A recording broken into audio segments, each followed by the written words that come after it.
Are you ready to get intimate? What is intimacy? And where and how do you find it? Welcome to the Getting Intimate podcast, a daring journey into the heart of intimacy with you, your senses, the whole world, and all the creatures in it. Welcome to this episode of Getting Intimate. And in this very loud and often very fast world, we often forget the profound power of quietness. So today we're going to ask this question: how can the quietest sounds create deep intimacy? And as our guide, I've invited Leona. And Leona is a Swedish musician. She's a producer, a singer, and a sound facilitator who is exploring these therapeutic, magical qualities of this softest of sounds. Welcome, Leona. Thank you so much. Thank you for having me. So I love to start at the beginning. How did your musical journey get you interested in these kinds of sounds, these softer, smaller, quieter sounds? Well, I've been learning music since I was a child. For as long as I can remember, I had violin lessons and piano lessons and choir practice and all of that. So I was very much a schooled musician, and then I went in adulthood to study music at the Royal Academy, and it was all very fulfilling, of course. I'm so blessed to have been able to do that. But it wasn't until I did my bachelor in music production that something started to shift in me, and I really wanted to focus my attention on something that was really, really connecting me to myself and to others and to the magic of therapy. So when I wrote my bachelor thesis, I decided to do that around the topic of ASMR and sound therapy. I called it sound healing back then. And that's when I really started to dive deep into these tiny sounds. And since then, it's been a journey to go deeper and also into lullabies, to connect with lullabies from all over the world. So kind of bringing my musical background and my experience as a music producer to just realize that these tiny, tiny little sounds in the end is, for me, what connects me the most. I've gone to the extreme. I've done pop music. I've done a lot of different kinds of music. And in the end, it's always these small sounds and the subtleties that connects me the most. Yeah, intrigues me the most. Well, it's interesting because I've been on this journey to explore sound this whole year, and you're one of my teachers. And the first time I really got to experience ASMR, I was truly blown away by the potency of something so quiet could just pull me into myself in a very, very short time. So for someone who's listening to this and maybe know ASMR from like seeing quickly a video on YouTube, where somebody brushes somebody's hair or doing something like that, or they just know maybe a little bit like it's white sound or it's pink sound or things like that. Could you just let's start with ASMR. Like what is it? Like what is it and what is it that makes it so unique and so truly powerful in its tininess? So ASMR is actually a psychological phenomena that happens in the body when we are exposed to any type of visual or audible or any of the senses. We can be exposed to any type of source of ASMR. And what happens for many people when they get in contact with these sounds, for example, or visuals or anything, is that they have a sensation, a psychological sensation in the body where they can actually feel tingles in the back of their spine, on top of their head is quite common. They can notice that the body is actually responding and reacting to these tiny, tiny sounds.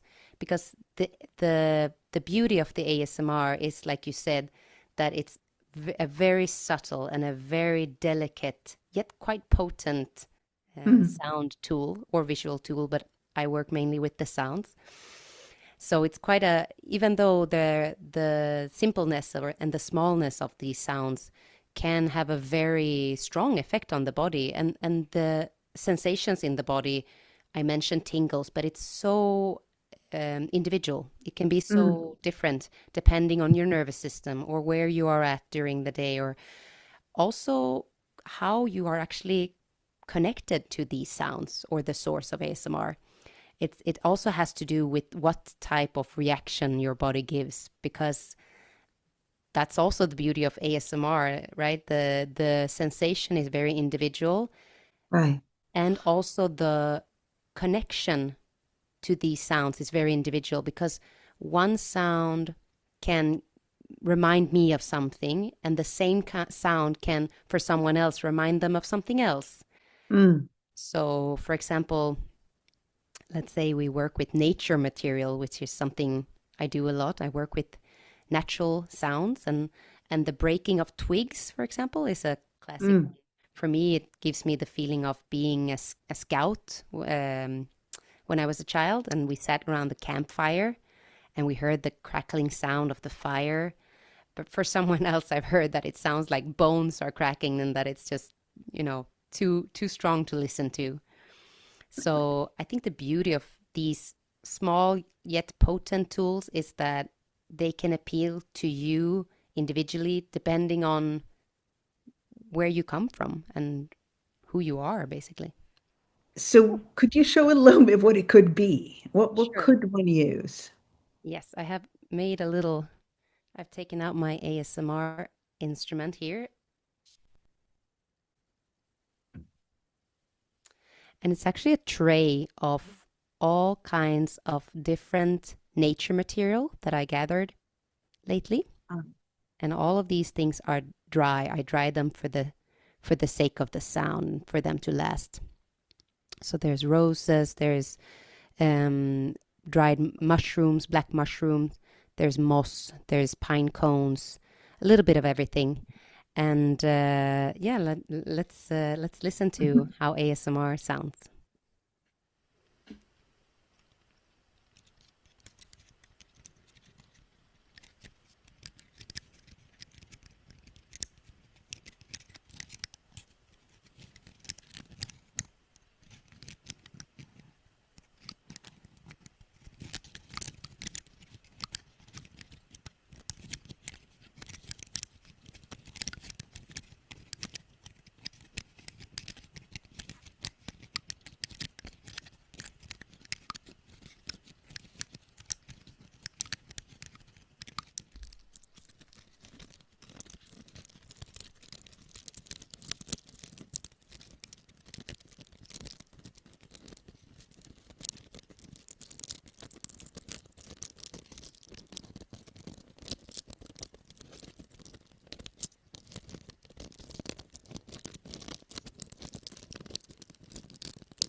And I can also make a little bit of ASMR with my voice and with the flies flying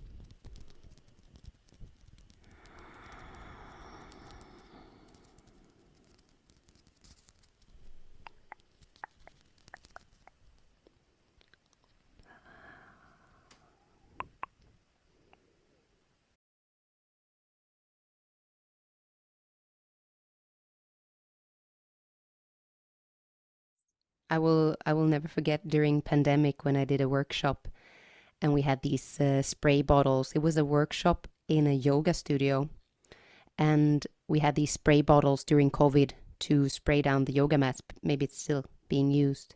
And for some reason, I picked up one of those bottles up and I used that bottle as to create a sound of the liquid. And this older man, I think he was in his 70s, and he said, I immediately turned 5 years old and I was on my grandfather's boat, falling asleep when the boat was kind of rocking with the waves. Mm. Mm. So I would have never thought that a spray bottle with anti-disinfectant would have put him into a childhood memory 65 years earlier. Yeah, and it allows us to go into a sense like there's so much we take for granted when we listen. Like there's so many, like if I sleep in a new house, I hear so many things. And then after a few nights, I don't hear those things because my brain has now integrated all those little sounds and I don't hear them. And here it's like we become very present with that sense of hearing. And then it does like it creates something in our whole bodies. It really does. And I think now through a microphone, people have one experience through headphones, which can be very affecting of the body. And when I do sessions, I do them live. So I come really, really, really close to the ear and I ask for consent to come really close with these materials. And that kind of creates like an intimate bonding experience because they know physically I'm really close to their ears. And it's not like with the eyes that you can just, close the eyes if you don't want to see anymore. You cannot close your ears like that without, putting your fingers in. But if you have a sound source really near to your ear, it's quite vulnerable in a way. So in the live sessions, you hear these sounds really, really close to the air. And I think that's also part of the magic to have them really, really close to you physically. Yeah, I really agree because you have to let your barriers down to let somebody be that close. Because usually if something comes that close, like even a little fly, we go, and here you're letting somebody else be really, really intimate in a way with your ears. What has been like some things that surprised you when you give somebody a session like this? Well, I wasn't surprised by it, but it was an experience to have so many people's different reactions to these sounds. I met anything from people getting really irritated to really enjoying it, someone getting really, really aroused by these sounds. So I met a lot of different reactions, and I think it's not impossible, but I don't think it's so easy to mask your experience when it comes to these sounds because the source is so direct coming close to you that it would be difficult, I think, not impossible, but maybe difficult to mask if something really comes up in you.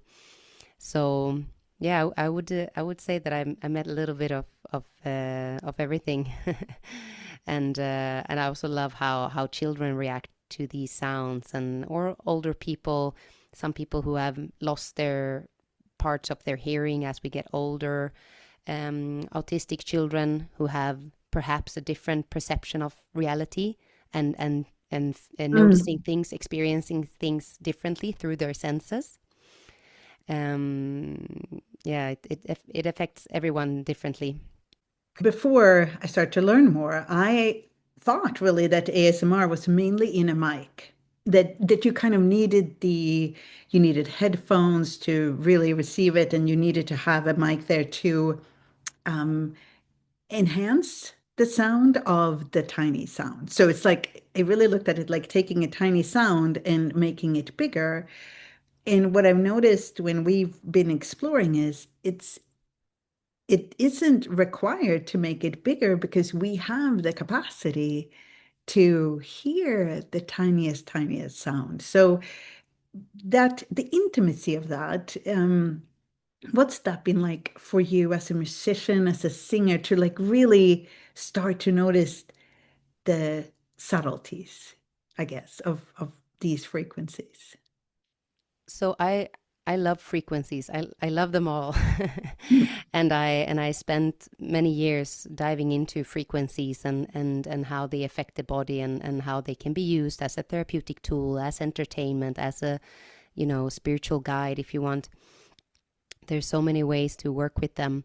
And I think what I find over and over with these tiny sounds, especially like you say, when you hear them live or you experience them live, Mm. is that it just you can actually, because the sounds are tiny and so are the vibrations, because every time we do a sound there is a small vibration to that sound, and the frequency of the sound and the vibration of the sound, I believe, can be felt more if it's a direct experience, even though we can have a strong experience as well with headphones. And Mm. majority of ASMR, like you say, it's out there on the web. You can find it mostly, and but I really like to do it live. I always, as much as I can, I do it live in sessions, and I think, yeah, it's the combination between these sounds being so subtle and the act of being so near, and the need to be so present, both from the giver and the receiver, because we are working with very close to the ear. It's a quite, like we said, it's a fragile, it's a vulnerable space to be so Mm. close to someone else's ear, and also to have someone so close.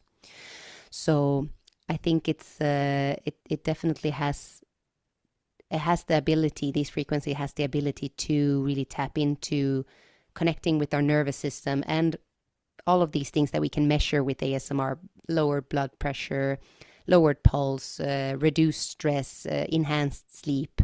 All of these things we can measure. And yeah, I think it's a subtle but a wonderful tool that you can actually do to yourself as well. I mean, every time I walk through a door, I always, not always, but often, I stop and I Mm. tap the door and I want to hear, how does this door sound? And as I'm picking up a plate, I always, tap it a little to hear how is the sound of this porcelain or this plate, or It's like you're exploring the world through more through your hearing. Like we tend to explore the world with our eyes.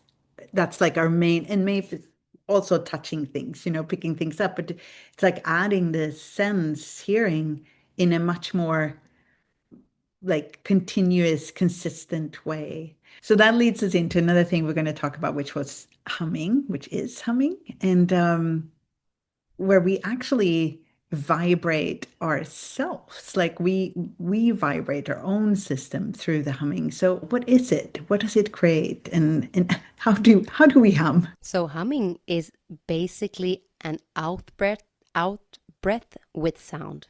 It's as easy as Mm. that. It's not singing. It is not performing in any way. It is simply a sigh or an out breath with sounds. There happen to be sound, and that's what humming is.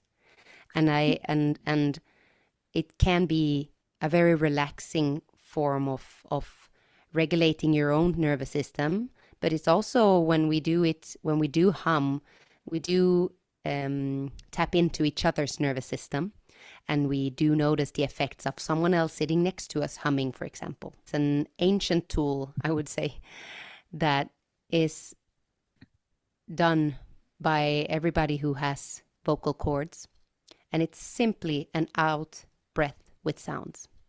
And I think the fastest way to find it is just to start sighing, and just sighing is also a wonderful way to regulate the nervous system, right? But Mm. sighing, and then just like hmm,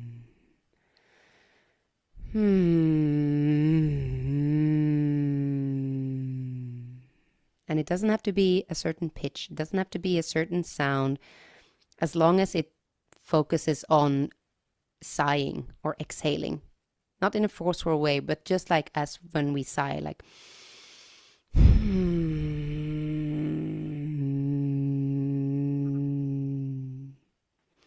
sorry, I have a fly over my camera. See that? So many flies. Yes. Well, I wanted to add, so when I was a kid, when my mom got stressed, like, too much going on or nobody helping her in the kitchen, what she would do is go into the kitchen and hum. And I don't think she thought she was calming herself down, but it was her natural way to calm her nervous system. It took me nearly until now to realize that. And but it was also a signal to everyone else that she needed help. Because we knew that when she started to hum, something something was regulating. So it's such an interesting, it was kind of like a little signal, it's a bit too much now, but she would, I think that was her natural fallback system. I find that humming is one of the things that once you start talking to people, it is a natural way of functioning to hum. What a lot of people don't seem to realize is that you can actually choose to use humming to change your state. So I was wondering if you could talk a little bit more about that, like the choice to actually use humming as a calming technique, consciously choosing to Ye- hum. Yes. I think it's what a wonderful story with your mother going into the kitchen. And like you say, who taught her that? Where did she Mm. find that out? Or was it instinctual? Because we do have these instincts in us to calm. We have the tools to calm our own nervous system, to regulate our own nervous system. Cats do it by purring, and there's lots of animals who make sound to create vibrations in the body, because that's what basically what we're doing. We're creating vibrations in the body. Not only are we creating vibrations to the whole body, but specifically with the vocal cords, we are, Mm. as we are humming, we are creating vibrations that is actually tickling the back of our neck. And in the back of our neck is a very important nerve called the vagus nerve. And when we are vibrating, we are kind of massaging or tickling that nerve. And then that nerve can send to the whole nervous system. This vagus nerve kind of, she's the boss of every of the whole nervous system. She can send out a signal to the whole nervous system that says, "Oh, we are safe. We can relax and we can be Mm. calm. You don't have to be activated right now. I We can go into ease or relaxation or softness, or not less activation." It's an extremely easy way to regulate yourself any time of the day. And I also teach this to, I work in areas in Sweden where there's it's areas that is dealing with a lot of socioeconomic difficulties. Mm. There's a high rate of unemployment. There's a high rate of um, being exposed to stress because there is cultural differences, language difficulties, and a strained family situation. There's also a lot of criminality in these areas, a lot of gang criminalities in this area. And I teach the children as small as 5 years old. I say, anytime you feel too tired or too angry or too stressed, because I believe children today, maybe not Mm. 5 years, but a little bit older, they've heard the word stressed. And I say to them, anytime you can just and the wonderful thing is that when you start humming, the the nervous system and the body of other people kind of notices, and the nervous they also it also activates the impulse in them. It can activate the impulse in them to start humming as well, because it is such a instinct in us to co-regulate and to regulate through this tool. So humming is something that is very easy accessible, and anybody can do it. It does not have to do with I can sing, I cannot sing, I can hold the tone, I cannot hold the pitch.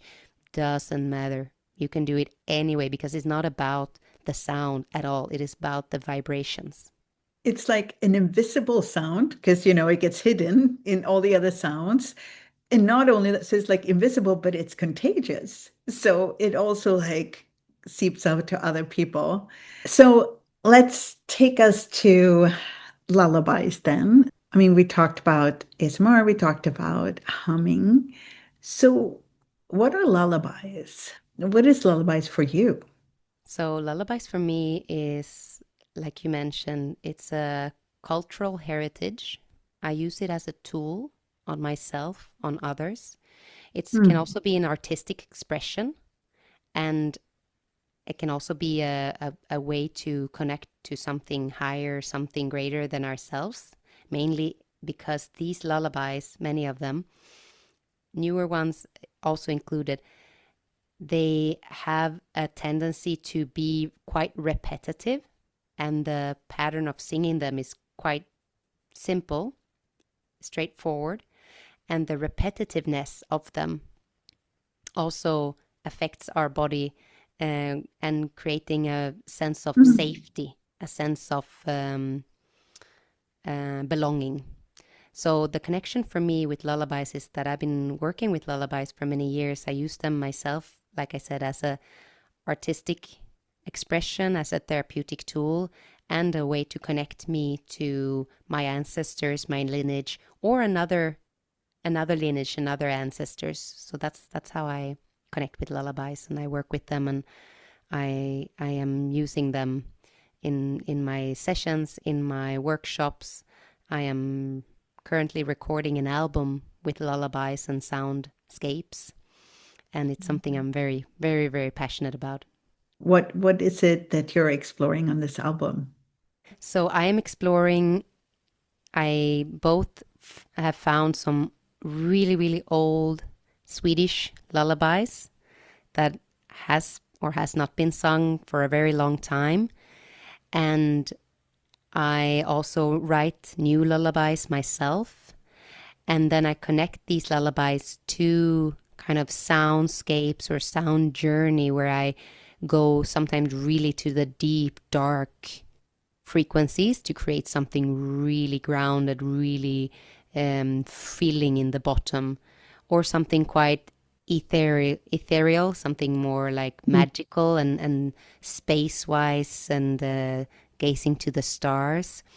And what I find is that whether I reuse old lullabies that have been around for a long time or new ones, they have kind of the same quality to connect in this same album, because they all have the certain quality of, like I mentioned, being quite repetitive and simple, easy melodies that are kind of putting the cognitive part of the brain into ease, because there is a repetition that kind of creates safety, that I know what's coming next.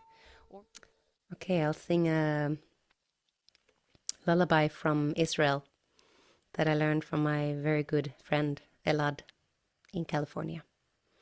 It's called Numi Numi, which basically means hush hush.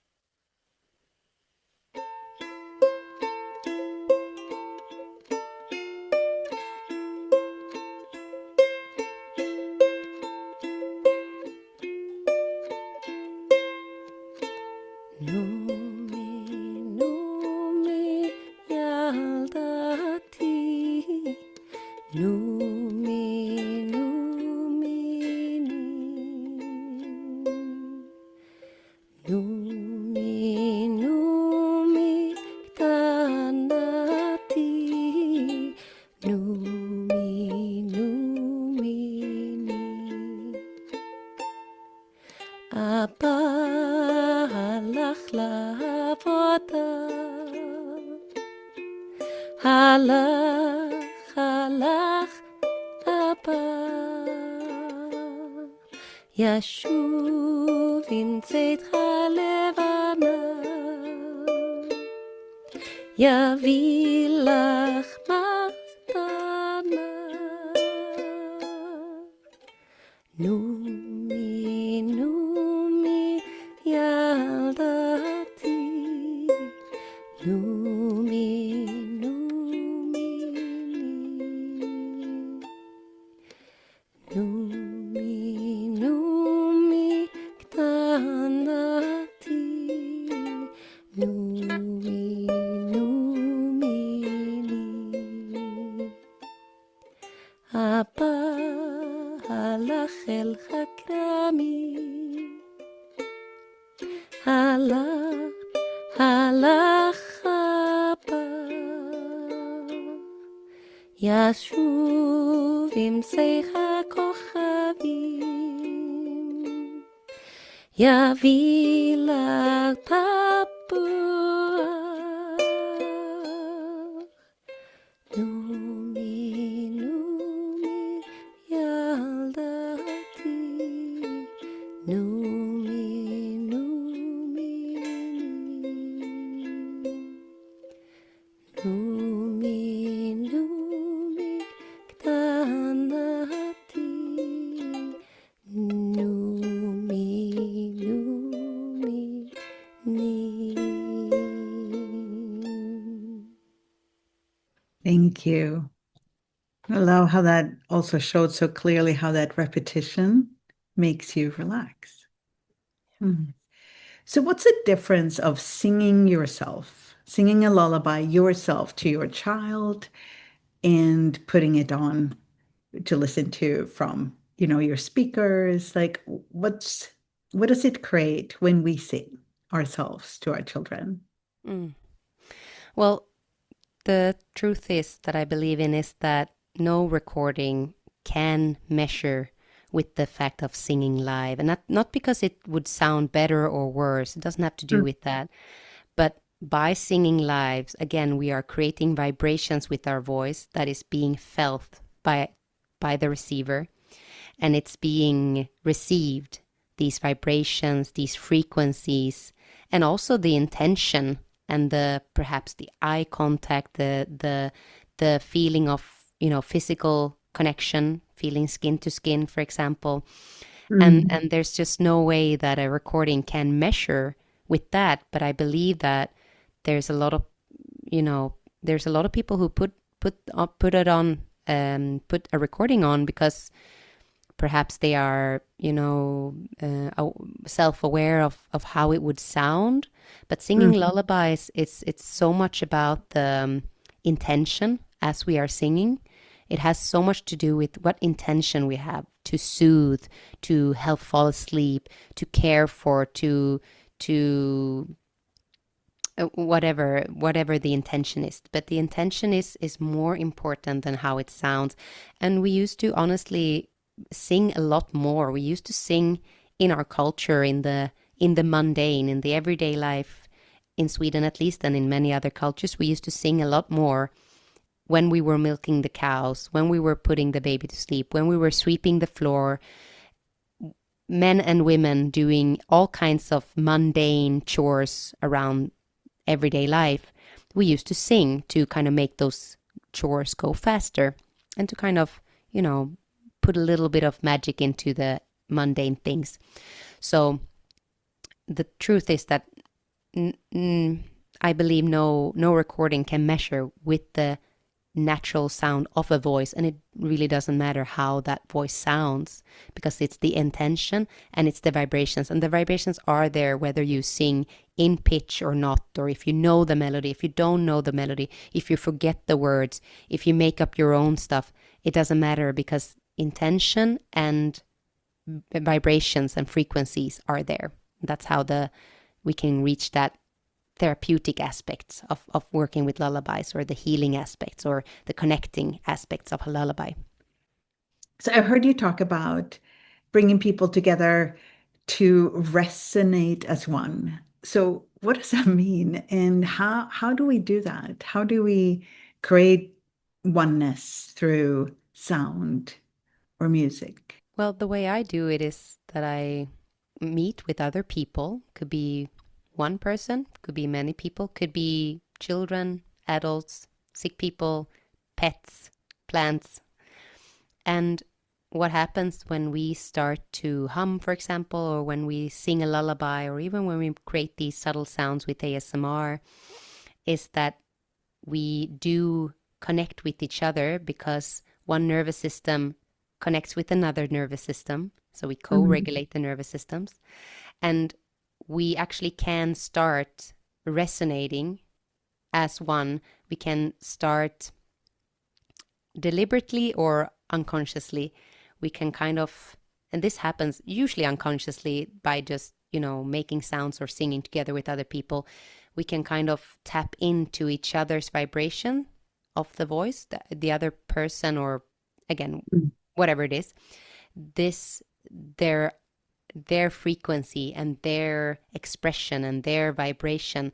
So my nervous system kind of notices, oh, there is another nervous system here, and this nervous system is creating frequencies, making sounds, and I will now kind of co-regulate with that nervous system or co-resonate with that nervous system. I will kind of, because I notice that my sounds are increasing by, or amplified by having other people, again, or pets, or other sound sources around.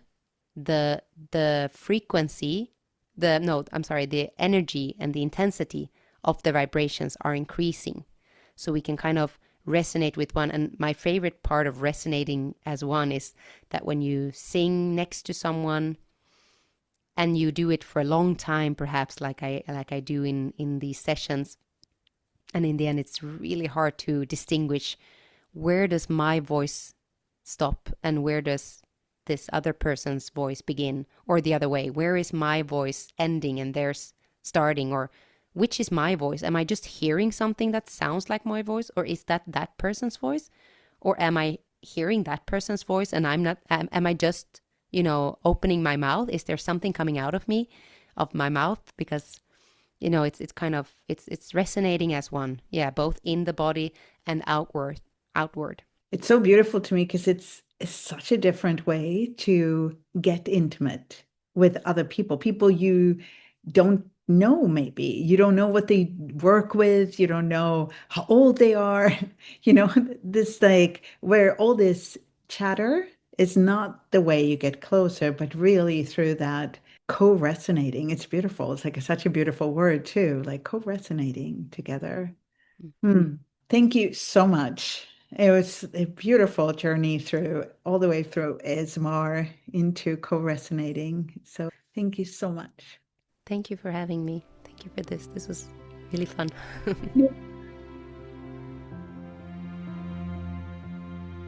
Intimacy can be a pretty wild ride, filled with both longing and apprehension. But what if the vulnerability of intimacy isn't something to be avoided, but celebrated? What if getting intimate is the key to finally coming alive? Discover more with guests from all walks of life and your host, Katarina Valentin. Welcome.